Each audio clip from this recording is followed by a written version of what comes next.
Bonsoir à tous. Ce soir, notre conférence pratique dentaire va évoquer un thème d'actualité qui fait tristement écho à l'actualité et va évoquer les violences conjugales.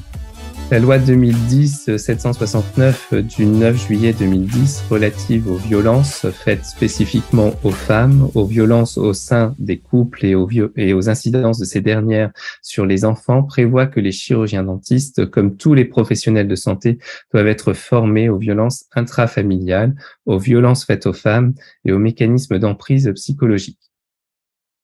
Nos assistantes dentaires et secrétaires médicales, parfois plus proches dans la relation patient, sont aussi exposées à rencontrer des victimes et jouent un rôle spécifique dans l'accueil et l'orientation de ces personnes violentées.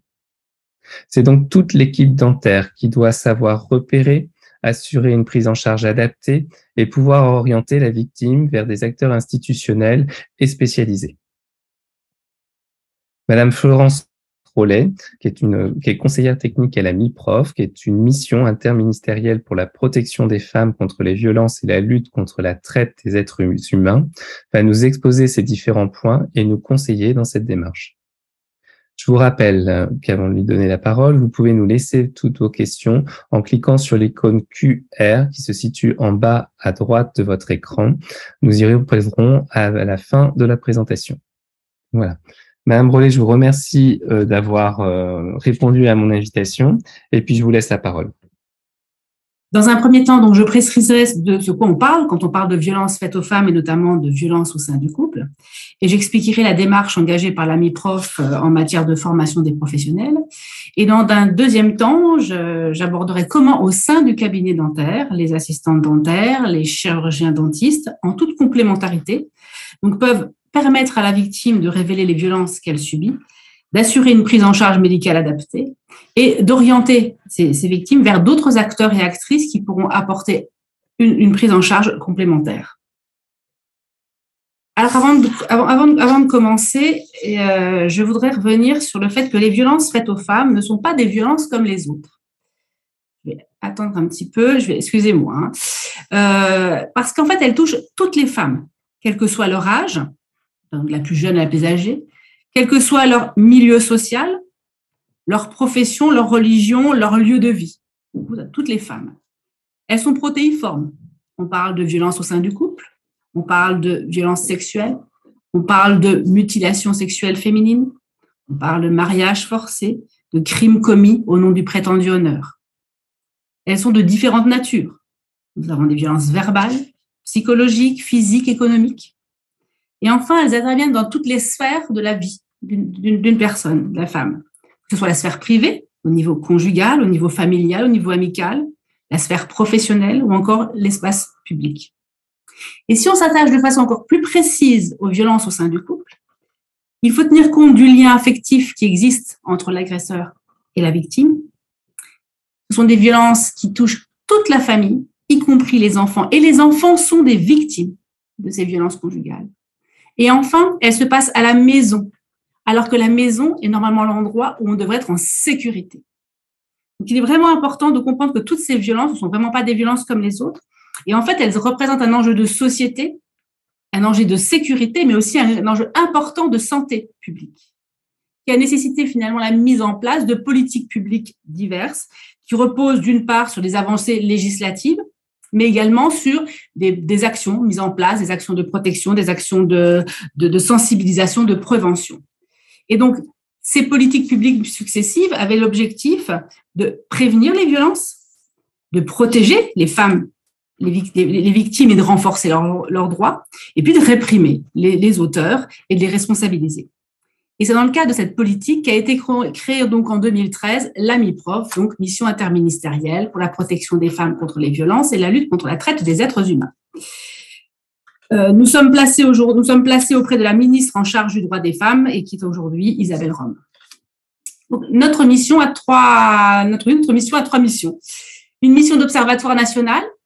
Donc, il était important de pouvoir avoir une connaissance chiffrée, rigoureuse, harmonisée et accessible, qui donne effectivement donc des éléments chiffrés sur ces violences.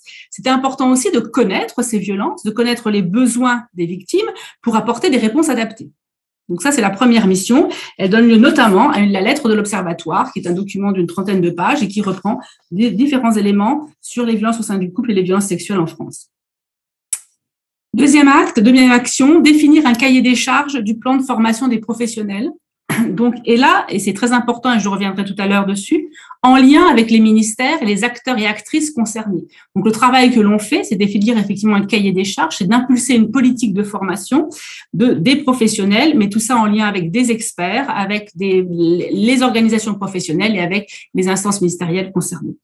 Et enfin, nous avons une troisième mission qui est la coordination de la politique nationale de lutte contre les violences, contre la traite des êtres humains. Voilà nos trois missions. Alors, avant de continuer, tout à l'heure, je vous ai dit que c'était des violences qui n'étaient pas comme les autres. Je vais revenir un petit peu sur des définitions, puisqu'en fait, au niveau de la France, nous nous appuyons sur la Convention du Conseil de l'Europe sur la prévention et la lutte contre les violences à l'égard des femmes et la violence domestique. On entend parler de violence domestique, c'est les violences au sein du couple, les violences conjugales, qu'on appelle la Convention d'Istanbul et qui a été ratifiée le 4 juillet 2014 par la France. J'ai extrait 3 définitions. La violence à l'égard des femmes est une manifestation des rapports de force historiquement inégaux entre les femmes et les hommes, ayant conduit à la domination et à la discrimination des femmes par les hommes, privant ainsi les femmes de leur pleine émancipation. Deuxième extrait, la violence domestique affecte les femmes de manière disproportionnée et les hommes peuvent également être victimes de violences domestiques.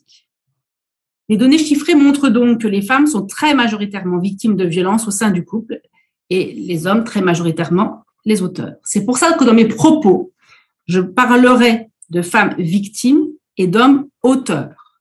Ça n'enlève pas effectivement que des hommes peuvent être également victimes de violences domestiques et que dans le cas où un homme est victime de violences domestiques, on a affaire à le même mécanisme, aux mêmes conséquences pour la victime et ça appellera la même réponse de la part du professionnel.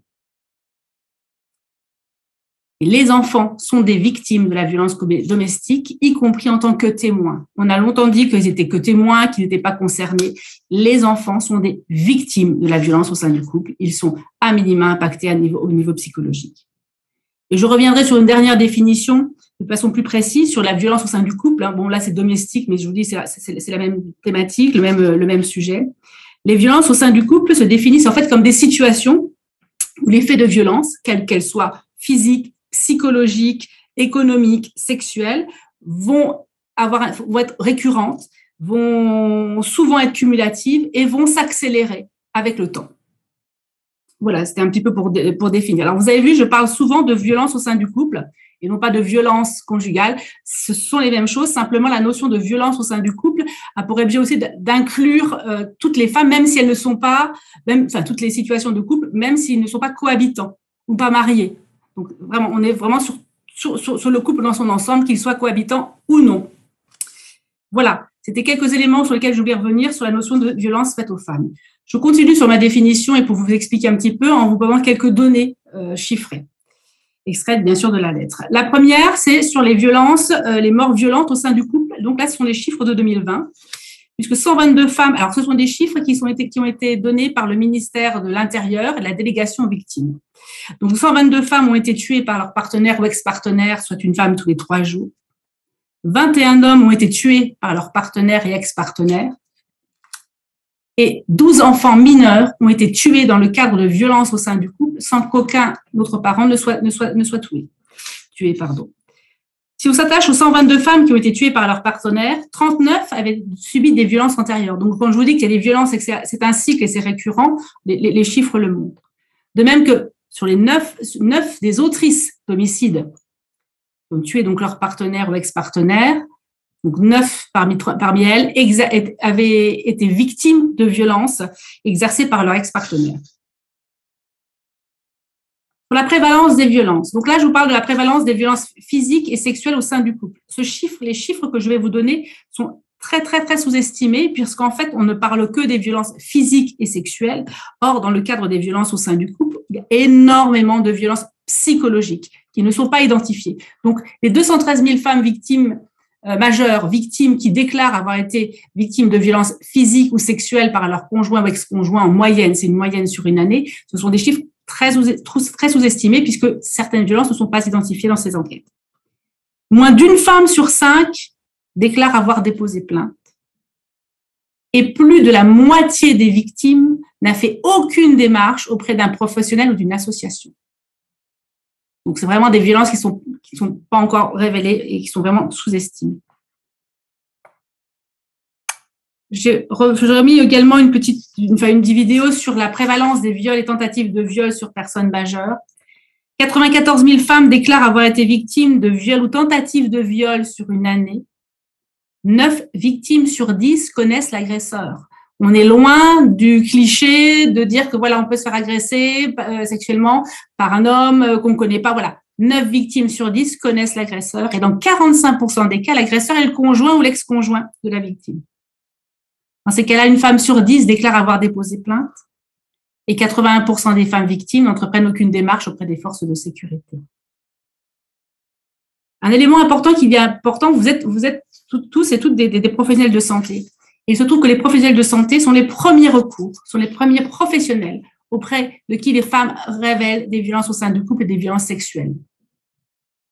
En matière de violences physiques et sexuelles par conjoint ou ex, donc les violences au sein du couple, 25% ont consulté un médecin, 19% un psychiatre ou un psychologue, 12% m'ont parlé à des services sociaux, 7% à une association, 7% à un service téléphonique d'aide aux victimes et enfin 55% n'ont engagé aucune démarche. On parle de violences sexuelles, 30% ont consulté un médecin, 28% un psychiatre ou un psychologue, 18% en ont parlé à des services sociaux, 10% ont rencontré des membres d'une association spécialisée, 10% ont fait appel à un service téléphonique d'aide aux victimes, mais enfin 47% n'ont entrepris aucune démarche. C'est pour vous montrer un petit peu quand même effectivement que vous, en tant que professionnel de santé, vous êtes pleinement impacté, les violences impactent de la santé de façon importante et vous êtes pleinement concernés puisqu'en fait, c'est auprès de vous que les femmes révèlent majoritairement les violences vécues. Après ces quelques chiffres, je voudrais revenir sur le fait que, et sur la démarche que nous avons engagée en matière de formation. Vous l'avez rappelé, M. Braghvelt, la formation est une des priorités de la politique nationale de lutte contre les violences faites aux femmes. C'est une priorité à de nombreux titres. C'est une obligation législative, vous l'avez dit, l'obligation légale de former les professionnels, de nombreux professionnels, santé, sécurité, sociale, et j'en passe, en formation initiale ou en formation continue, sur les violences intrafamiliales, sur les violences faites aux femmes ou encore sur les mécanismes d'emprise psychologique. Ça fait l'objet également, comme je vous disais, de mesures spécifiques et l'importance de former les professionnels sur cette thématique a été rappelée dans le cadre du Grenelle organisé sur les violences au sein du couple. Alors, qui on forme? Eh bien, on forme toutes les personnes, enfin, qui est concerné par cette formation, toutes et tous les professionnels qui sont susceptibles d'être en lien avec une femme victime de violence, que ce soit des professionnels de santé, du social, de l'éducation, de la justice, de la sécurité, et en fait, plein d'autres professionnels qui peuvent être en lien avec une femme victime de violence. Pourquoi on forme? Quel est l'objectif? Qu'est-ce qu'on attend? L'objectif, il est triple. C'est mieux repérer les situations de violence. On l'a dit tout à l'heure, les femmes ne révèlent pas obligatoirement les violences ne sont pas toujours visibles, et donc souvent elles sont tues. Elles sont tues parce qu'elles peuvent avoir honte, elles peuvent avoir peur de ne pas être crues, elles peuvent avoir le mécanisme d'emprise qui fait que elles n'osent pas en parler. Et souvent, il peut y avoir on ne fait pas, le professionnel, s'il n'identifie pas ces violences, ne fera pas la connexion entre une demande qui peut être formulée et l'existence de violences. Je vais prendre un exemple autre, une demande d'aide sociale, une demande d'appartement ou une demande d'aide financière peut être justifiée en off par la situation de violence que vit la victime, mais par contre, le professionnel, n'ayant pas identifié, ne fera pas le lien. Et du coup, ne faisant pas le lien, ne peut peut-être pas avoir un diagnostic et un bon diagnostic adapté et ainsi donc poser un diagnostic exact, qu'il soit sanitaire, social, juridique ou autre, et donc du coup pouvoir identifier et hiérarchiser donc son action professionnelle. Donc mieux repérer, c'est mieux prendre en charge. Et puis c'est également mieux orienter. l'important, c'est que chaque professionnel intervient dans son domaine de compétences. On reste chacun dans son domaine de compétences. Par contre, il est important de pouvoir orienter les victimes vers d'autres professionnels qui, eux, apporteront une réponse complémentaire dans leur domaine de compétences. C'est vraiment très, très important. On ne demande pas à un professionnel de prendre en charge une victime dans tous ses besoins. C'est pas possible. Un problème de santé, c'est son domaine, c'est la santé, c'est pas le social. Mais par contre, il faut qu'il puisse l'orienter, cette victime, vers des professionnels complémentaires. Alors, quelle démarche on a pris et comment on a organisé tout ça? Donc, notre but, je vous le disais, c'était d'impulser une démarche de formation, que ce soit en formation initiale ou continue. Donc, pour cela, on crée des outils pédagogiques avec les professionnels, pour les professionnels. Et enfin, on organise également des formations de formateurs pour qu'il y ait une appropriation de nos outils pour qu'elles soient après démultipliées au sein de chaque profession dans le cadre des formations adaptées à chaque profession. Le cahier des charges qu'on a mis en place repose sur deux socles, deux axes. Un socle commun de connaissances et de références sur les violences et leurs mécanismes. Il est effectivement nécessaire, on disait tout à l'heure que la prise en charge doit être pluridisciplinaire, et donc il est important que les professionnels partagent les mêmes connaissances, le même vocabulaire, les mêmes références. Donc c'est bien un socle commun de connaissances. Parce que ce socle commun, et je vais légèrement le détailler après, permet en fait de connaître les violences, de les identifier, de pouvoir faire la différence entre un conflit et une violence au sein du couple. C'est pas la même chose. Il y en a un le conflit est autorisé par la loi, les violences ne le sont pas, sont interdites par la loi. Comprendre les mécanismes qui sont en jeu, les stratégies que va mettre en place l'agresseur parce qu'il met en place des stratégies, et notamment le phénomène de l'emprise. Et puis, ça va permettre aussi, et je vais revenir un petit peu sur tout ça, c'est de comprendre les victimes. Les mécanismes d'emprise, de psychotrauma ont des impacts et ont des conséquences sur l'attitude des victimes qui peut être fort déstabilisante parfois pour un professionnel. Le mécanisme d'aller-retour, je quitte le conjoint, je reviens. Voilà. Et ça, c'est tout à fait logique. Vu la spécificité de ce que vit la victime, c'est tout à fait logique. Or, si on ne le connaît pas, si on ne le sait pas, le professionnel va se demander ce qui se passe et ne va pas comprendre l'attitude de la victime.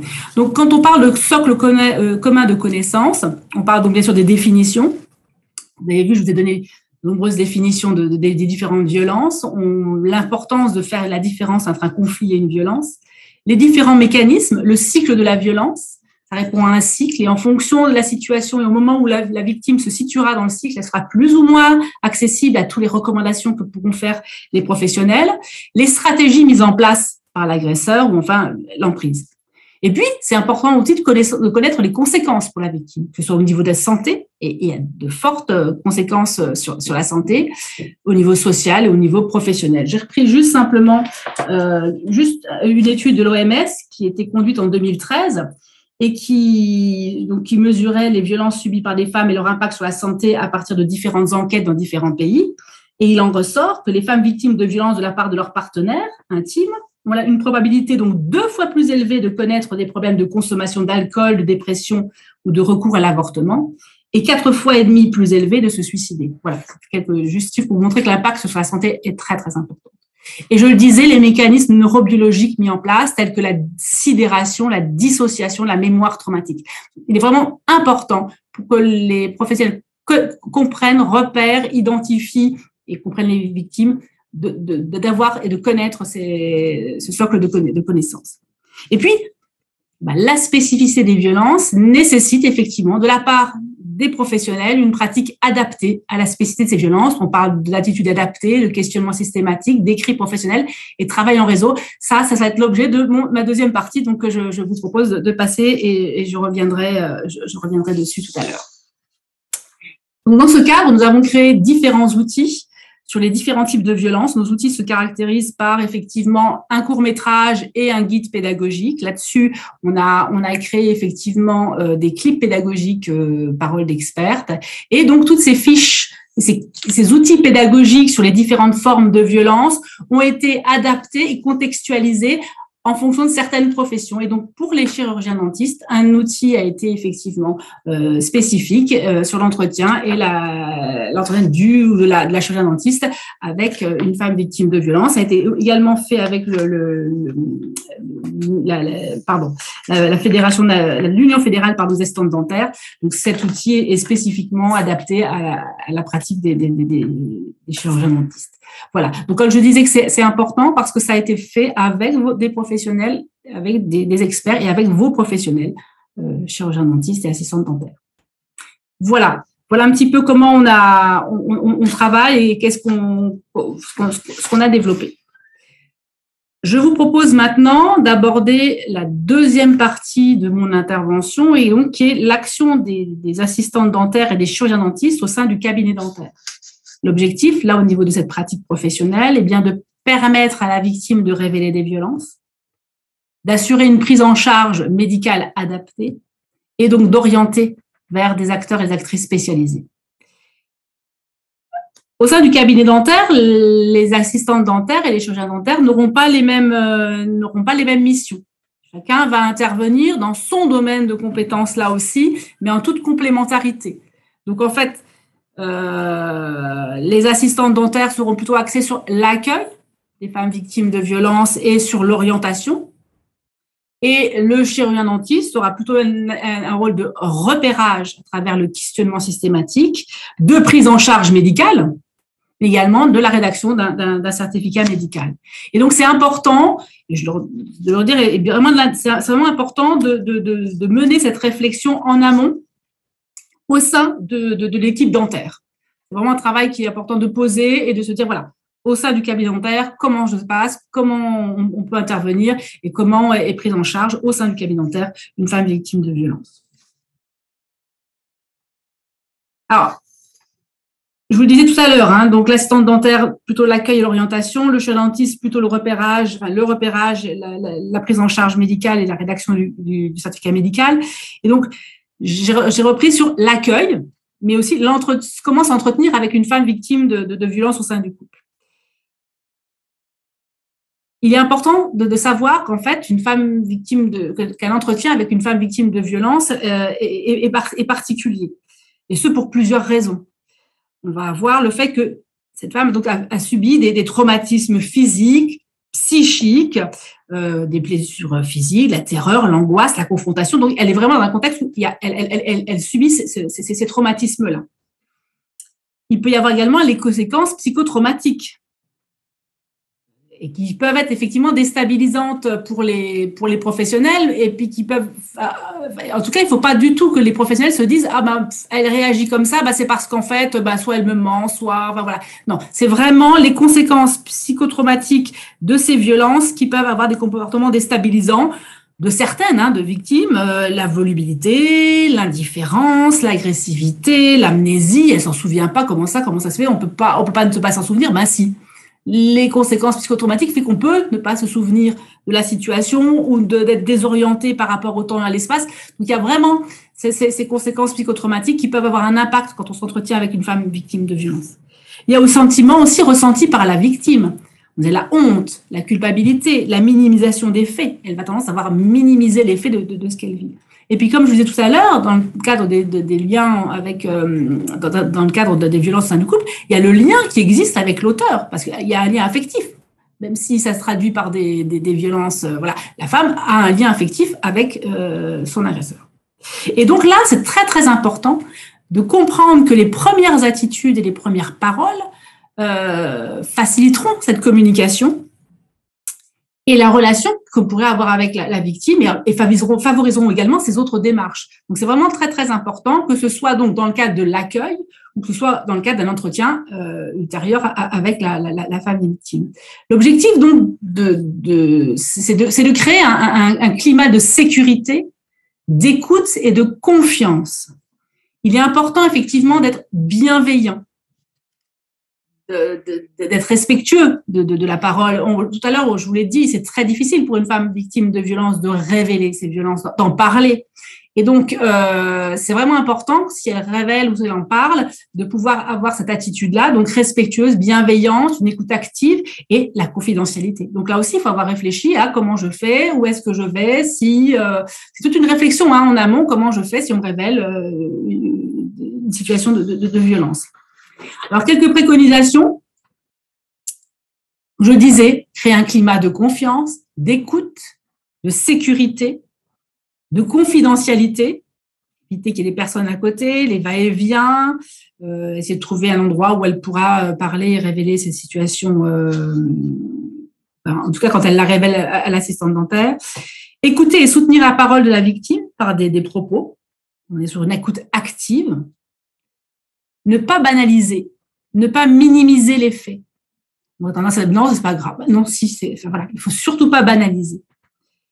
Il faut pas il faut pas juger la victime.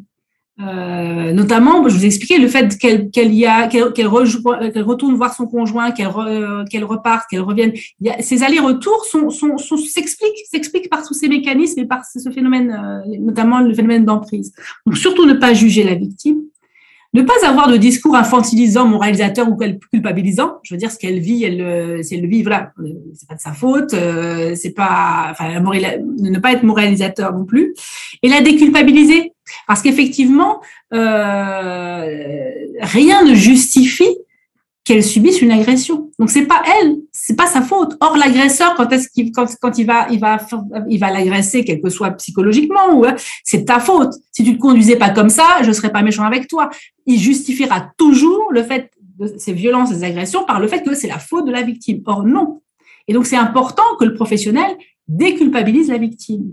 Et rappeler aussi que les actes et les paroles dénoncées, donc ces agressions, elles sont interdites et punies par la loi. C'est pas vous, professionnels, c'est pas qui condamnez, c'est la loi condamne les violences. Et ça, c'est vraiment très, très important. Alors, on a identifié quelques phrases toutes simples, qui paraissent peut-être vraiment très, très simples à lire comme ça, mais qui ont un impact très, très important pour les victimes. Et parce qu'elle repose les choses. Alors, à dire, on préconise de dire à la victime, la loi interdit et punit les violences. C'est la loi.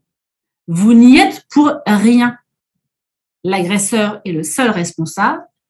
Et un autre élément, c'est je vous crois. C'est primordial. On parlait de difficultés pour révéler les violences, on parle de difficultés à en parler, et en plus, et l'agresseur va lui dire de toute façon personne ne te croira. Donc le fait que le professionnel dise je vous crois, mais c'est primordial pour une victime pour révéler ce qu'elle vit. Après, on ne vous demande pas au professionnel quel qu'il soit de voir si c'est vrai, pas vrai. Là, il y a la police. Le jour où il y a une dépôt de plainte, ça sera la police, la gendarmerie qui fera son job. Mais de principe, on croit la victime. Ce qu'il faut éviter, effectivement, tout à l'heure, comme je vous le disais, mais pourquoi vous acceptez ça? Vous vous rendez compte de ce qu'il vous fait subir? Parce que là, on retourne la culpabilité. Comment? C'est de la faute, tu acceptes, c'est ta faute finalement, si tu acceptes ces choses-là. Donc, vous voyez, on inverse avec ces paroles-là, même si on croit bien faire, mais on inverse la culpabilité. Là aussi, tout va s'arranger entre toi et lui, c'est pas si grave que ça. C'est un malade. Non, dans la grande majorité des cas, ils ne sont pas malades. Ils savent très bien ce qu'ils font. Et pourquoi vous n'êtes pas parti? Là aussi, pourquoi tu n'es pas parti? On réinverse la culpabilité. Donc, il y a une chose toute simple, c'est qu'il faut éviter les questions qui commencent par pourquoi, parce que souvent, même si on ne le veut pas, elles sont culpabilisantes.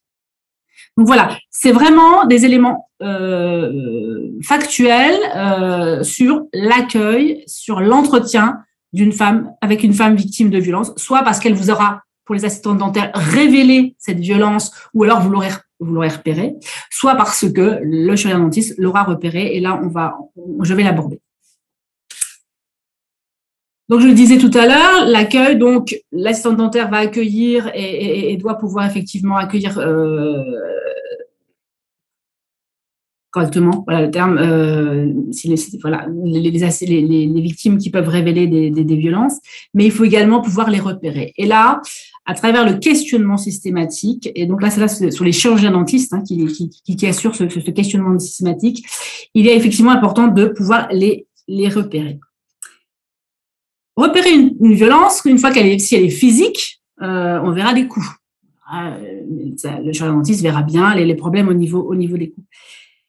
Par contre, si elle est psychologique ou autre, donc ce ne sera pas obligatoirement très visible, la femme ne le révélera pas obligatoirement, ou alors ça va être des signes diffus et émis de manière indirecte. Ça, c'est une première chose. Deuxième chose, il n'y a pas de portrait type de femme victime. Je vous disais, ça concerne toutes les femmes, quel que soit leur âge, leur milieu social, leur lieu de vie. Donc, il n'y a pas de question de portrait type d'une femme victime. Mais il n'y a pas de portrait type non plus de partenaire violent. Donc, en fait, tous les milieux, comme je vous disais, sont concernés, quel que soit l'âge, le milieu social, le niveau d'études ou les cultures. Et donc, pour dépister les violences, la meilleure façon, c'est de poser la question en tête-à-tête. Bien sûr, ça sera toujours en tête-à-tête. Vous ne pouvez pas avoir quelqu'un à côté, elle ne lui parlera pas, en plus c'est son agresseur. Voilà. Donc c'est vraiment au cours d'un entretien en tête-à-tête avec la victime de poser la question des violences. Alors, il n'y a pas de question type, en fait. La meilleure des questions, c'est celle que le professionnel se sent de poser. Donc, il s'est posé la question, comment il se sentait par rapport à ça, comment il percevait les choses et comment il se sentait capable de poser cette question-là. Avez-vous été victime de violences dans le passé ou actuellement? Ou alors avez-vous subi des violences dans l'enfance, au travail, dans votre couple? Comment ça se passe quand votre conjoint n'est pas d'accord avec vous? Comment se comporte votre partenaire avec vous? Encore, est-ce que vous avez déjà subi des événements qui vous ont fait mal ou qui continuent à vous faire mal? Il n'y a pas de question type. Voilà, c'est celle que le professionnel se sent capable de poser. Et les professionnels peuvent nous dire aussi, oui, mais bon, c'est quand même intrusif comme question. Pas plus que est-ce que vous avez des addictologies, hein, je veux dire des addictions, pardon. Pas plus si vous avez des addictions. C'est une question qui peut être posée lors de l'anamnèse. Alors là, c'est ce qui est préconisé, mais ça peut être posé à d'autres moments. C'est vraiment quand le professionnel se sent de poser cette question-là. Et donc, ce questionnement, finalement, est très bien accepté par les femmes. Parce qu'en fait, ce n'est qu'un questionnement, ce n'est entre guillemets, hein, que un questionnement. C'est-à-dire que si la femme n'est pas victime, elle va vous répondre non, je n'ai pas subi de violence. Si la femme est victime de violence, mais qu'elle n'a pas envie d'en parler, elle dira non. Je ne subis pas de violence. Par contre, ce qu'elle aura fait, c'est qu'elle aura repéré que vous, en tant que professionnel ayant posé la question, si vous posez la question, c'est que vous êtes en capacité d'entendre la réponse. Et donc, elle saura que le moment où elle est capable d'en parler, où elle sera prête à en parler, elle pourra s'adresser à vous. Et puis, si la femme est victime de violence et que elle veut vous en parler, mais là, c'est une porte ouverte. Vous lui permettez de révéler la situation auquel elle est confrontée. Et donc là, effectivement, c'est un espace de parole très, très important pour la femme pour pouvoir révéler ce qu'elle vit. Et puis, il peut y avoir des moments où il n'y aura pas de réponse, où il y aura des réponses négatives, mais vous avez encore un doute. Là, effectivement, il faut être attentif aux aspects non verbaux, que ce soit les gestes, les regards, les attitudes, les pleurs, voilà, ou alors à d'autres signes de violence. Je vous parlais tout à l'heure de dépendance à l'alcool, aux stupéfiants, aux médicaments. En tout cas, voilà. Et là, sans obligatoirement réinsister tout de suite, mais être attentif pendant l'entretien, quitte à reposer la question sur une autre forme, ou alors la prochaine fois, voilà. Mais être attentif à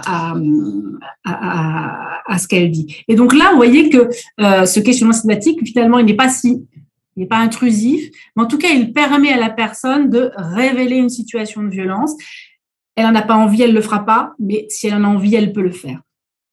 Et c'est une pratique qui est recommandée par la HAS, la Haute Autorité de Santé, qui a fait tout un travail là-dessus et qui a émis de nombreuses recommandations en la matière. Donc, importance de repérer la situation de violence pour pouvoir donc apporter une prise en charge adaptée. Là, sur la prise en charge médicale, vous êtes des professionnels de santé, hein, vous prenez en charge dans votre domaine de compétences, là, il n'y a pas d'élément particulier, hein, vous intervenez sur votre domaine de compétences. Mais un élément très, très, très important aussi, c'est la rédaction d'un certificat médical de constatation. Et là, on a travaillé avec vos professionnels de santé, notamment avec l'ordre. et a été proposé un certificat médical de constatation avec une notice explicative qui est qui est dans le guide qu'on a fait, mais qui est également sur le site de l'ordre. Alors, pourquoi rédiger un écrit et pourquoi rédiger ce certificat médical de constatation? Cet écrit donc ce document, pardon, est un écrit par lequel le ou la chirurgien dentiste décrit ce qu'il constate et reprend les propos de la victime. Donc, c'est bien pour ça qu'il y a une notice à côté. L'idée n'est pas de dire, moi, docteur Intel, je dis que madame… Non, on ne dit rien du tout, on reprend ce qu'on constate. Et on reprend les propos de la victime entre guillemets. Madame me dit que, ouvrez les guillemets, et on reprend les propos textuellement de la victime. Je constate, et là, en tant que professionnel de santé, vous notez ce que vous constatez. Les différents éléments, ce que vous constatez au niveau physique, éventuellement les retentissements psychiques s'il y en a, et toujours ce que vous constatez. On ne vous demande pas d'interpréter, on ne vous demande pas de déclarer quoi que ce soit, vous ne reprenez que ce que vous constatez et ce que la victime constate. Pour ceux qui sont en capacité d'estimer un ITT, une incapacité totale de travail, qui n'est pas, c'est pas par rapport au travail, c'est par rapport à la capacité d'exercer les actes essentiels de la vie. C'est pas la peine, si vous ne savez pas remplir un ITT, de le remplir. Ce qu'il faut, c'est être le plus descriptif possible pour que le jour où la victime porte plainte, un médecin légiste aux UMJ puisse, sur la base de votre description, pouvoir lui définir un ITT. Ne remplissez pas l'ITT si vous ne pouvez pas le remplir, si vous ne savez pas le remplir, ce n'est pas un impératif. Donc, pourquoi ce document est très indispensable? Parce qu'en fait, ce certificat, c'est un écrit et c'est un élément factuel élaboré par un professionnel. Et il est important pour la victime parce qu'il va lui permettre d'étayer notamment les dossiers de demande de protection. À savoir, je prends l'exemple de l'ordonnance de protection qui permet de protéger donc la victime par rapport à l'agresseur. Et pour ça, le magistrat doit statuer sur la vraisemblance du danger. Donc, il va pouvoir, donc la victime, pour étayer et pour apporter des exemples, va effectivement produire ses certificats médicaux de constatation pour étayer donc sa demande de protection. Et puis le magistrat, les magistrats, ce n'est pas des devins. Là aussi, le magistrat doit statuer sur la situation de la victime. Donc, c'est bien des documents qui seront fournis et qui pourront lui permettre d'appréhender une situation de violence au sein du couple. La loi n'est pas la même, les médiations ne sont pas autorisées, la loi n'est pas la même. Donc, comprendre, et en tout cas, comprendre que cette victime vit des situations de violence, ces écrits peuvent permettre au magistrat de mieux appréhender. C'est un document donc qui doit être proposé à la victime, qui doit lui être remis en main propre. Et si elle ne peut pas le garder parce que finalement ça peut la mettre en danger d'avoir cet écrit-là, on propose au professionnel de le garder dans son dossier et de le lui remettre le jour où elle le demandera. Voilà. Donc c'est vraiment un document très important. Je crois que vous avez l'habitude de faire des certificats médicaux. Je crois que c'est quelque chose de courant dans votre pratique.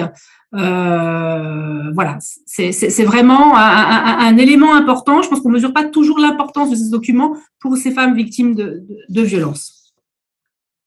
Troisième point, c'est effectivement orienter la victime vers un réseau d'acteurs et d'actrices spécialisés dans le cadre de violences au sein du couple.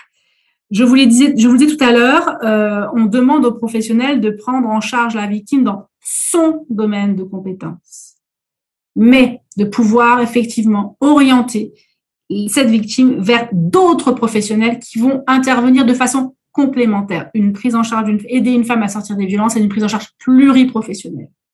Donc, c'est l'informer qu'elle peut être aidée et accompagnée par des professionnels, des structures ou des associations. Là, j'ai mis simplement un petit trou là. C'est tous les professionnels avec qui on a travaillé, que ce soit les services sociaux, les professionnels de santé, les associations, la police municipale, le SAMU, les pompiers, la gendarmerie, la police, les procureurs de la République, les juges aux affaires familiales, les avocats et bien sûr les associations de défense des hommes. Voilà, c'est vraiment vers tous ces professionnels en fonction de certaines situations vers qui vous pouvez orienter les femmes victimes de violences. Et là aussi, il n'y a pas d'intervention chronologique. Il n'y a pas d'abord un plus un autre professionnel. Non, la femme victime révèle ces violences à ce professionnel-là, il la prend en charge dans son domaine et il l'oriente en fonction des besoins de cette femme victime. Voilà. Et à minima, appeler le 3919, ça c'est un numéro primordial, c'est le numéro national, je vais le détailler plus tard. Et là aussi, cette démarche-là, autant je vous disais, il est important qu'au sein du cabinet dentaire, l'ensemble de l'équipe dentaire se pose les bonnes questions et anticipe cette action, autant il est aussi important d'anticiper la constitution de ce réseau de professionnels et voilà, c'est pas quand vous avez une femme victime qui est devant vous que mais vers qui je l'oriente, non, peut-être avoir repéré avant les associations locales, vu au niveau avec la commune, quelle est l'assistante sociale, vers qui on peut orienter, vous voyez, tout ça s'anticipe et une fois que c'est acté, que c'est organisé, ben voilà, c'est fait, mais ça s'anticipe tout ça. Alors, je vais continuer simplement en vous redonnant quelques numéros pour l'orientation. Donc, bien sûr, le 3919, numéro national donc destiné aux femmes victimes, à leur entourage et aux professionnels. Ça aussi, je veux dire, en tant que professionnel, vous pouvez aussi avoir des questions et n'hésitez pas à appeler le 3919. Donc, c'est un numéro de téléphone qui est anonyme et gratuit, donc en métropole et dans les DOM, accessible 7 jours sur 7, 24 heures sur 24. Ça permet d'avoir une écoute, une information et une orientation vers les dispositifs locaux d'accompagnement. Donc, effectivement, vous pouvez conseiller à la femme victime d'appeler le 3919, elle sera écoutée, on pourra l'orienter en fonction de ses besoins et de l'expression de ce qu'elle leur a donné. Les services de police, bien sûr, et de gendarmerie. Les femmes victimes peuvent effectivement déposer plainte, quel que soit leur lieu d'habitation. Je veux dire, elles ne sont pas obligées de déposer plainte dans leur lieu d'habitation. Quel que soit l'endroit où elles sont, elles peuvent déposer plainte. Il y a également des intervenants sociaux et des psychologues dans certains commissariats et certaines gendarmeries. Et puis, le ministère de l'Intérieur a mis en place une plateforme numérique de signalement aux atteintes aux personnes d'accompagnement des victimes. C'est sous forme de chat, c'est très très bien, on a de très très très bons retours. C'est sous forme de chat, ça permet un accueil personnalisé et adapté par des policiers ou des gendarmes qui sont spécifiquement formés sur les violences sexuelles. C'est anonyme, c'est gratuit. C'est accessible 7 jours sur 7, 24 heures sur 24. Et puis, dans certains cas, ils peuvent également mettre en lien une femme victime avec un commissariat. Voilà. C'est aussi accessible aux témoins. C'est important aussi en tant que témoin de pouvoir savoir comment je peux faire. Et c'est accessible aux professionnels. Vraiment, faut vraiment pas hésiter. Autre professionnel vers qui vous pouvez orienter, c'est le réseau médical, bien sûr, les professionnels de santé, les services médicaux communaux, les services sociaux, les associations d'aide aux victimes. Et là, le 3919, bien sûr, peut vous orienter, mais vous pouvez aussi sur le site, et je vais vous montrer tout à l'heure, arrêtonslesviolences.gouv.fr, vous avez les coordonnées des associations d'aide aux victimes par département. Les différents numéros d'urgence, bien sûr.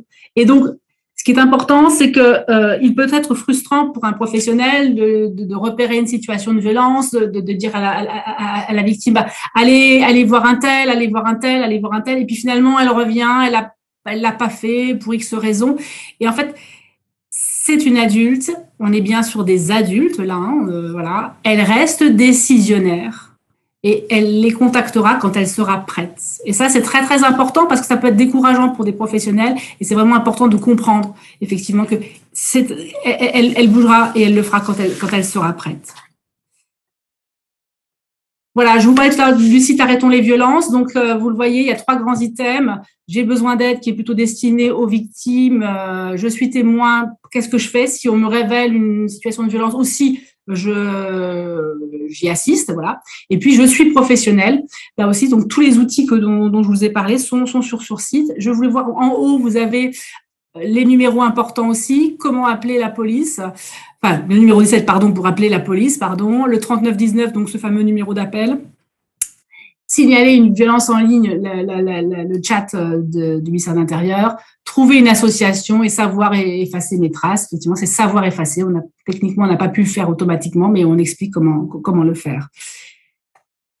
Et donc là aussi, comme je vous le disais, les associations donc, de prévention et de lutte contre les violences sexuelles et sexuelles, vous pouvez les retrouver également sur ce site. Ainsi que, et j'ai pas fait de slide, mais ainsi que tous les outils pédagogiques que l'on fait, ils sont accessibles, ils sont disponibles. Il y a que certaines professions qui ne le sont pas, mais tous nos outils sont accessibles, téléchargeables, gratuits, utilisables pour pouvoir se former sur ces violences et voilà.